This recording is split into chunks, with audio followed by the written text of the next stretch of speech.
Have you ever wondered or asked yourself, what's my purpose in life? Over 6 immersive days at Date with Destiny, Tony Robbins can help you find that answer, providing you tools to reshape your destiny and design the life of your dreams. Date with Destiny is Tony's favorite event, and it's the one you might have seen in that Netflix documentary, I Am Not Your Guru. Here's what happens, though, over those 6 days. You start out by gaining a deep understanding of what truly motivates you. Then you identify the triggers that create pain and pleasure in your life, and learn the strategies to eliminate pain for good. Finally, you'll learn how to ignite or reignite your passion to achieve your ultimate vision of your life, career, finances, health, and relationships. As Tony says, it is in your moments of decision that your destiny is shaped. This is your chance to make the ultimate breakthrough and to start living the life you desire and deserve. To learn more about Date with Destiny, visit www.tonyrobbins.com/destiny.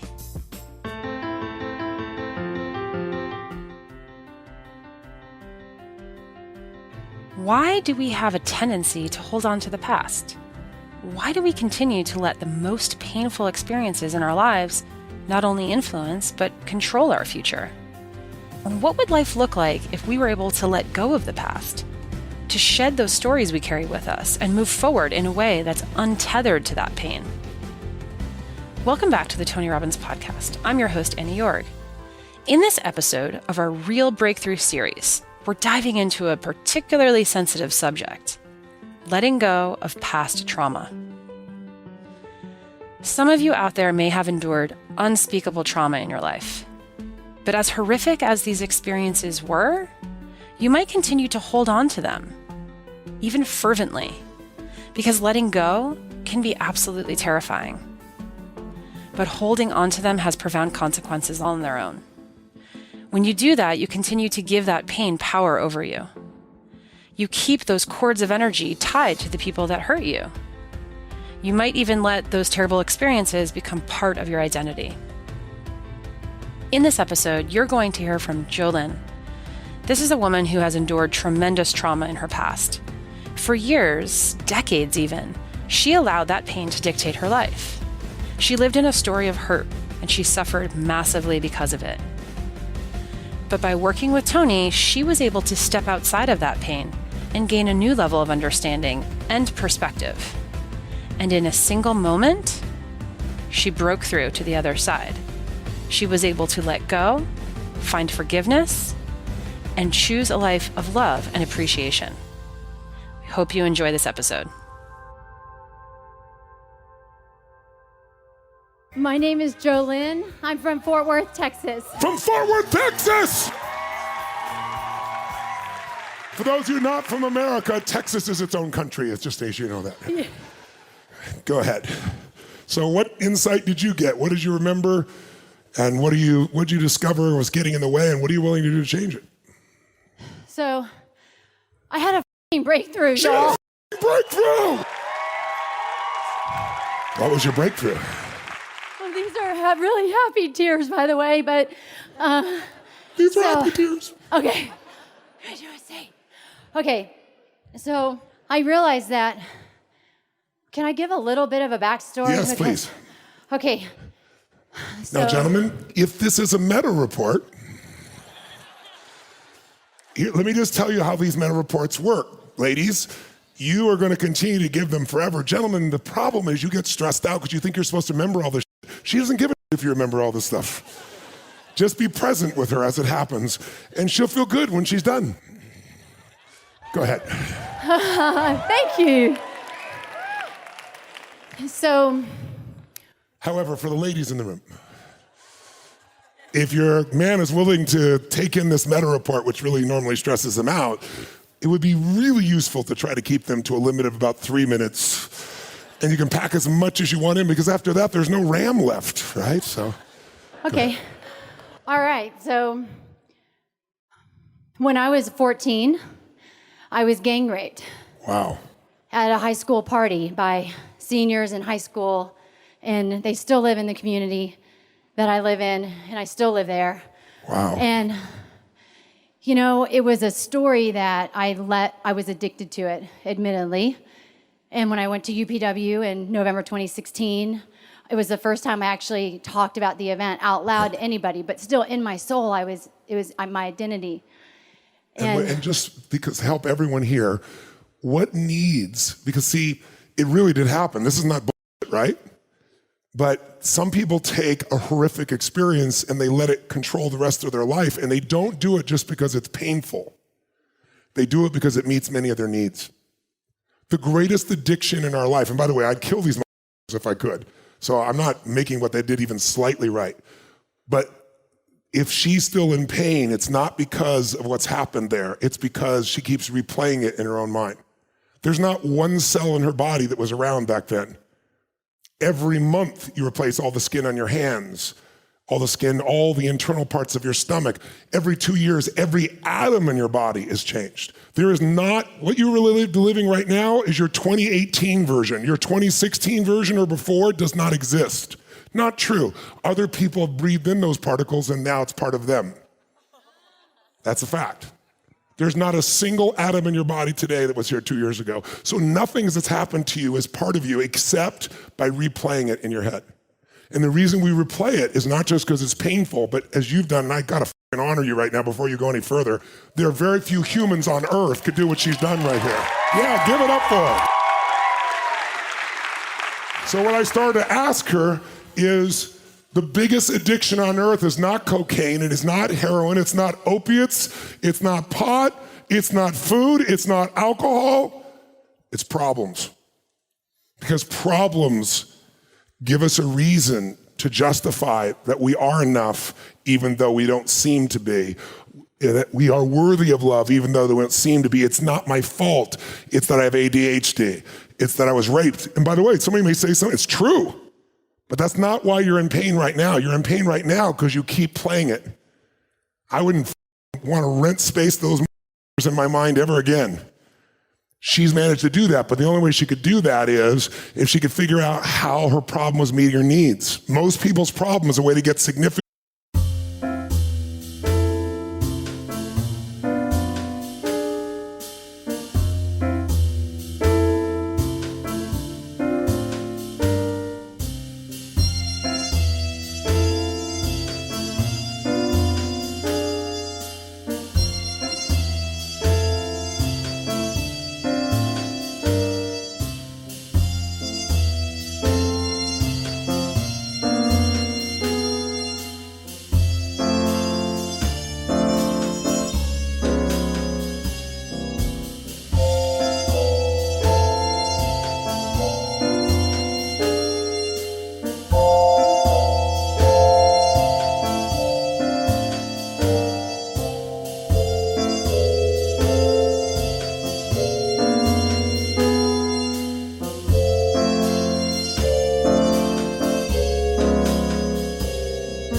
Without risk. Because if you get significance normally, you have to take risks. You have to try to risk doing something so you can achieve something, so you can achieve some level of significance in your life or your business or your finances or within yourself, so that you feel like you might be enough to be worthy of the love. But most people, that's scary as because what if it doesn't work? So what's a lot faster than building the tallest building in town, blowing up everybody else's building? Or having a big enough problem, you can say, it's not my fault, it's because of that. The truth is, if you say, I'm so fearful in relationships because I was hurt before, everybody's been hurt before at different levels. You're just using that as the excuse because we're all fearful. You got to do it anyway. It's like the other day when the young man was on stage and he said, I'm still feeling some fear. And what did I do? I just pushed him forward. This is what you do. When you feel fear, I dive into the fear. I don't back off. I storm through it. Because what you're going to find is most of what you fear is an illusion. You're more than anything that could ever happen to you. You're more than anything anyone could try to do to you. You are spirit, you are soul. But your mind will use it to hang on to meet your needs if you let it. That's why you get what you tolerate in life. And if you tolerate this kind of pain, you'll have it ongoing. So what needs were you meeting? And then I want you to continue with your story, but you're doing something so valuable. You're going to free some other people by your example, because most people would never dream they could overcome what you've been through, especially in the same community. So what needs were you meeting? And then please continue with your story. Significance and certainty. Yeah, how are you getting significance and certainty by hanging on to the story? True story, but hanging on to it, reliving it, keeping it. Because I actually felt like the story was making me unique and special. Give her a hand for that. It's amazing. And how are you getting certainty by hanging on to it?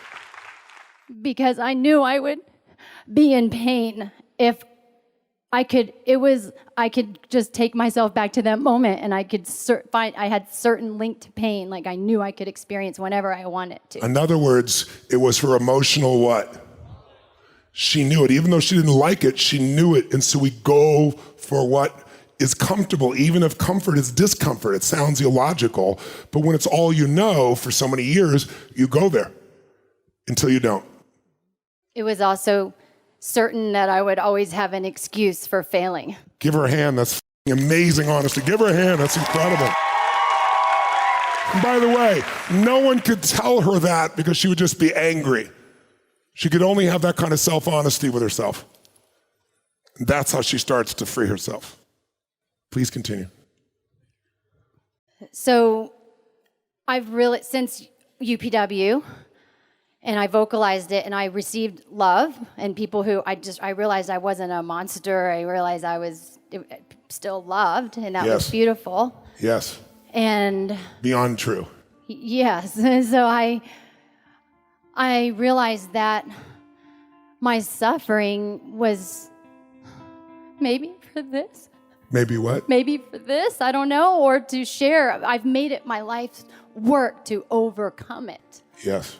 But my breakthrough was that. So I've overcome it. I had a spiral. She's overcome it, ladies and gentlemen, for God's sakes. Yeah.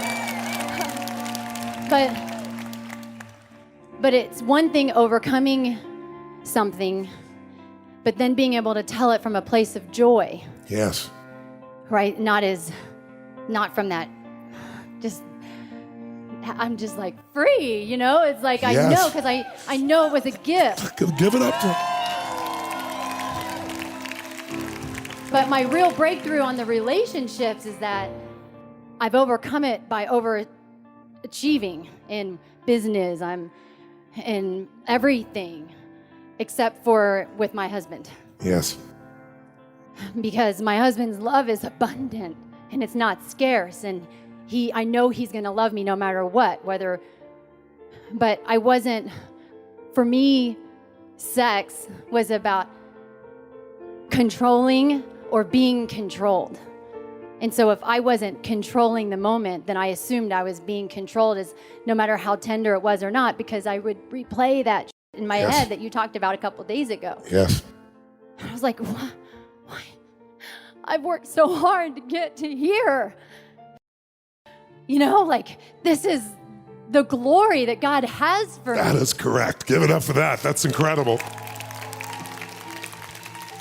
And so I realized that I've changed my story everywhere else, but not here.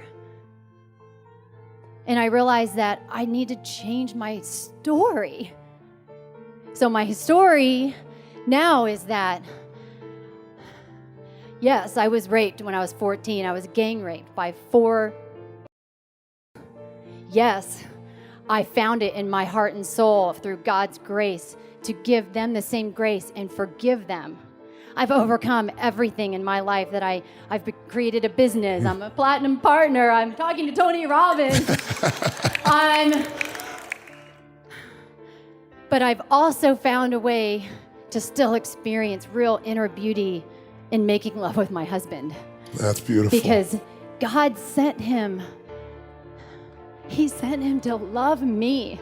And all I'm doing is bringing that in bed. And I'm like, what are you doing? You don't need that. He's there. He's just love. And when instead of going into those love making with fear and who's going to be on top, just love and receive the love and trust it and know that that's God's love for me coming through him. And yeah. Is he here? No. He's in Texas taking care of the kids. Okay. I'm excited to go home now. Yes.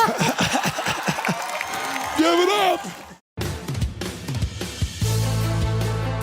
The Tony Robbins podcast is directed and hosted by Tony Robbins. Annie York is our editorial director and occasional host. Our executive producer is Carrie Song.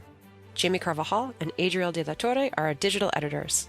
Special thanks to Mary Buckheit and Diane Adcock for their creative review.